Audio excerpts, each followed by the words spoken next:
গত 22 জানুয়ারি বিএনপির মহাসচিব মির্জা ফখরুল ইসলাম আলমগীর বিবিসি বাংলাকে একটি সাক্ষাৎকার দিয়েছিলেন। সেই সাক্ষাৎকারে তিনি বলেছিলেন যে ছাত্রদের প্রতিনিধি যদি সরকারে রেখে তারা একটি নতুন রাজনৈতিক দল গঠন করে এবং সেই দলটি যদি নির্বাচনে যায় তাহলে এই অন্তর্বর্তী সরকারের নিরপেক্ষতা নিয়ে প্রশ্ন উঠবে। মির্জা ফখরুলের এই কথায় উপদেষ্টা আসিফ মাহমুদ এবং নাহিদ ইসলাম সেই সময় তাদের নিজ নিজ ফেসবুকে কড়া প্রতিক্রিয়া দিয়েছিলেন। আসিফ মাহমুদ তখন বলেছিলেন যদি তারা রাজনৈতিক দল গঠন করেন তাহলে সরকার থেকে পদত্যাগ করেই তারা সেই দলে যোগ দিবেন। নতুন খবর হলো এই যে উপদেষ্টা আসিফ মাহমুদ এবং নাহিদ ইসলাম আগামী 15 ফেব্রুয়ারির মধ্যে দল ঘোষণার আগে তারা সরকার থেকে পদত্যাগ করবেন বলে দৈনিক আমার দেশ একটি রিপোর্টে এই তথ্য জানিয়েছে। দৈনিক আমার দেশ আরো বলছে যে উপদেষ্টা মাহফুজ আলম, যার ব্যাপক জনপ্রিয়তাও রয়েছে ছাত্রদের মধ্যে, তিনিও পদত্যাগ করতে পারেন বলে দৈনিকটি বলছে। তার আগে বলে নেই, নতুন এই দলটি হতে যাচ্ছে বৈষম্য বিরোধী ছাত্র আন্দোলন এবং জাতীয় নাগরিক কমিটির নেতৃত্বে। এখন প্রশ্ন হলো যে এই নতুন দলটির সভাপতি বা সাধারণ সম্পাদকই বা কে হচ্ছেন। দৈনিক আমার দেশ জানাচ্ছে যে প্রথমে একটি আহ্বায়ক কমিটি গঠন করা হবে, যদিও এই আহ্বায়ক কমিটির আহ্বায়ক কে হবে তা জানা যায়নি বা আমার দেশ নিশ্চিত করতে পারেনি।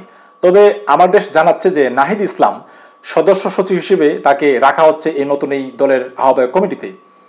আমার দেশ যেটি বলছে জাতীয় নাগরিক কমিটির বিভিন্ন নেতাদের সঙ্গে বা নেতাদের বরাত দিয়ে যে নাহিদ ইসলামের যেহেতু ছাত্রদের মধ্যে তার ব্যাপক জনপ্রিয়তা রয়েছে এবং তিনি, আপনারা জানেন যে বিগত শেখ হাসিনার আমলে বা শেখ হাসিনা সরকারের আমলে যখন এই বৈষম্য বিরোধী ছাত্র আন্দোলনের দানা বাঁধে তখন আওয়ামী নিপীড়ন বা আওয়ামী রোশানলে পড়তে হয় এই নাহিদ ইসলামকে। সেসব ছবি আপনারা ফেসবুক বা সোশ্যাল মিডিয়ায় দেখেছেন। এবং নাহিদ ইসলাম যেহেতু এক দফার ঘোষক, মানে শেখ হাসিনাকে পদত্যাগ করতে হবে এই ঘোষণা দিয়েছিলেন নাহিদ ইসলাম, সেই কারণে নাহিদ ইসলামকেই সদস্য সচিব হিসেবে এই দলে রাখা হচ্ছে।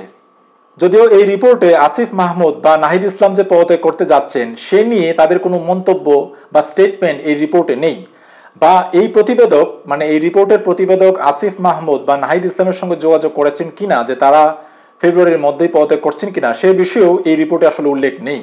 এই রিপোর্টে আসিফ মাহমুদ বা নাহিদ ইসলামের বক্তব্য না থাকলেও জাতীয় নাগরিক কমিটির কেন্দ্রীয় যুগ্ম আহ্বায়ক আরিফুল ইসলাম আদিব আমার দেশকে জানিয়েছেন যে জুলাই গণ অভ্যুত্থানে শহীদ, আহত এবং জনতার আকাঙ্ক্ষা হচ্ছে অভ্যুত্থানে যারা নেতৃত্ব দিয়েছেন তারা সরকার থেকে পদত্যাগ করে নতুন রাজনৈতিক উদ্যোগে নেতৃত্ব দিবেন।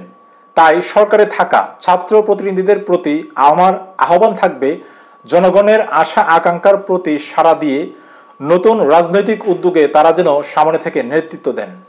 সরকার থেকে ছাত্র উপদেষ্টাদের পদত্যাগের বিষয়ে জাতীয় নাগরিক কমিটির মুখপাত্র সামান্তা শারমিন আমার দেশকে জানিয়েছেন কে পদত্যাগ করবে বা কারা রাজনৈতিক দলে আসবে সুনির্দিষ্টভাবে তা এখনো চূড়ান্ত হয়নি।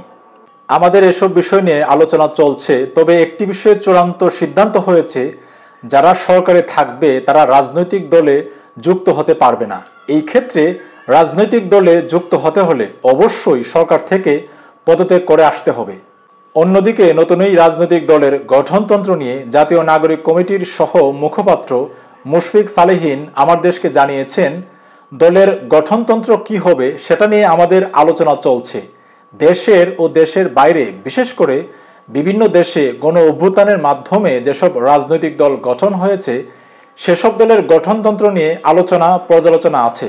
এই তালিকায় আছে তুরস্কের এরদোয়ানের একে পার্টি, পাকিস্তানের তেহরিক ইনসাফ পার্টি, ইন্দোনেশিয়ার আন্নাহাদা পার্টির গঠনতন্ত্র নিয়ে পর্যালোচনা চলছে। প্রিয় দর্শক, একটি গণতান্ত্রিক দেশে নানা ধরনের রাজনৈতিক দল থাকবে, এটি স্বাভাবিক, এবং সেই রাজনৈতিক দলে নতুন দলও যুক্ত হবে, এটিও খুব স্বাভাবিক।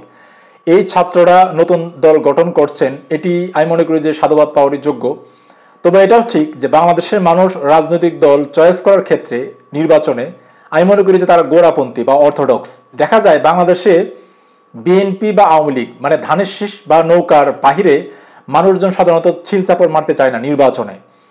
সেই ক্ষেত্রে আমরা অনেক সময় দেখেছি যে অনেক নতুন রাজনৈতিক দল বাংলাদেশে যুক্ত হয়েছে, কিন্তু নির্বাচনে তারা খুব একটা সুবিধা করতে পারেনি।